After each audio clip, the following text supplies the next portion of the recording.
Hey my friends, Derek from B.O.M Socks here with a new week of B.O.M Bites where we feast upon the words of Christ one bite at a time. So we're going to get you into chapter 25 today. You remember last week we talked about getting King Limhi's people back to the land of Zarahemla. We got Alma's people back to Zarahemla.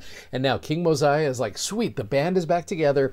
Let me read the records to all of you about what these experiences were like. And so King Mosiah spends time reading to these people about all of the experiences of getting Limhi's people back and Alma's people back. And eventually, all of these people come together in what is known at the end of the chapter as the people of God. So during this time where King Mosiah is reading these accounts, I want to show you all of the emotions that come out here. This is like an old 1920s melodrama where you've got, the villain and the hero. You got people booing and cheering. You look at verse number 7. And now, when Mosiah had made an end of reading the records, his people who had tarried in the land were struck with wonder and amazement. So those are two pretty powerful emotions. Verse 8, for they knew not what to think. For when they beheld those that had been delivered out of bondage, they were filled with exceedingly great joy. Verse number 9, and again, when they thought of their brethren who had been slain by the Lamanites, they were filled with sorrow, and even shed many tears of sorrow.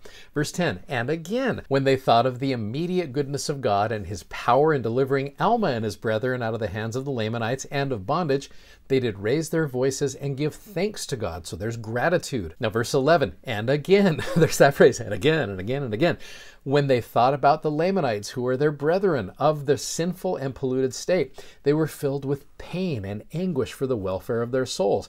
Verse 12, and it came to pass that those who were the children of Amulon and his brethren, who had taken to wife the daughters of the Lamanites, were displeased with the conduct of their fathers. Now, as you go through these, you see every single emotion there. You see wonder, amazement, exceeding great joy, meaning here's the joy limit and they have exceeded it, sorrow, many tears of sorrow, gratitude, pain, anguish, displeasure. My friends, that is what this life is all about. We are here to experience every single emotion, and it is a beautiful part of God's plan. One of the things I like to do with my students is I'll go up and I'll say hi, I'll give them a fist bump, and I'll say, how you doing today? And they'll say, good.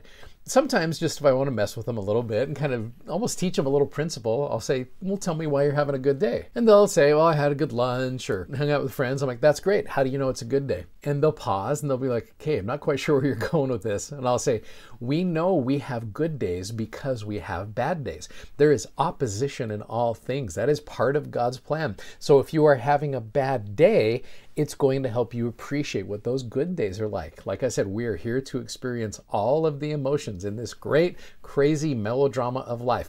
And again, it's not necessarily, I think, the intent of the writer to bring that out, but I think it's an implied principle that just shows us, look, on certain days, sometimes within that same day, we're going to experience so many emotions, and it is helping us to learn how to become more like Heavenly Father. Just a simple, quick message today, and I'm grateful for it. So if you're having those crazy emotions, it's part of God's plan, and it's part of helping us become more like Him. I know that's true. Thank you so much for watching. Thanks for subscribing. Thanks for sharing these messages. We are so grateful that you do that. If you like what you see, click that like button. And if you haven't already, you got to go check out our amazingly comfortable gospel-themed socks at BOMsocks.com. You guys have a great day. See you tomorrow. Godspeed. Bye-bye.